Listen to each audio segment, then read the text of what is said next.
guys మరోడైతే వెళ్ళిపోతున్నారు guys వీరే guys పాపం వెళ్ళిపోతున్నారు గాయస్ మరో బ్యాడ్ న్యూస్ గాయస్ చూడు రైట్ మరోడైతే వెళ్ళిపోతున్నారు గాయస్ పాపం అందుకే ఇప్పుడు షార్ట్స్ తీద్దామని ఇట్లా కూర్చున్నాం మా వీడియోస్ కూడా తీస్తాం ఈరోజు ఒక వీడియో అప్లోడ్ చేయబోతున్నాం అంటే నాతోటి వీనితోటి కొంచెం మంచి వీడియో పెడతాను గాయస్ మరోడైతే వెళ్ళిపోతున్నాడు గాయస్ పాపం బుక్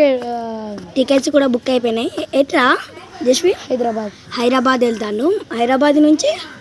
భూపాలపల్లి హైదరాబాద్ నుంచి భూపాలపల్లి ట్రాన్స్ఫర్ అవుతారు గాయస్ అంటే హైదరాబాద్ సామాన్లు ఉన్నాయి గాయస్ మరోడైతే అన్లక్కీ గాయస్ కొంచెం అన్లక్కీ గాయస్ అరే గాయస్ మరోడైతే వెళ్ళిపోతారు గాయస్ కొంచెం రీల్స్ తీయడానికి ఏమన్నా తీయడానికి కూడా పోతాడు గాయస్ ఇంకో డాడీ అవుతాడు నా బదులు మన ఇంకో డాడీ అవుతాడు వాడే వాడి ఫేస్ చూపిరా అరే దారా గాయస్ మన బాధలు వీరే గాయస్ వీరి బాధలు వీరు ఎక్కువ గాయస్ వీరు అంటే పండుగాడు నల్లోడు వీడు కాదు ఈ బ్లూ కలర్ డ్రెస్ వాడు కాదు లడ్డు బాయ్ గాయస్ నెక్స్ట్ వీడియోకి వెళ్దాం ఇది వస్తే సమ్మర్లో వస్తుంది గాయస్ బాయ్ నెక్స్ట్ వీడియోలోకి వెళ్దాం బాయ్ గాయస్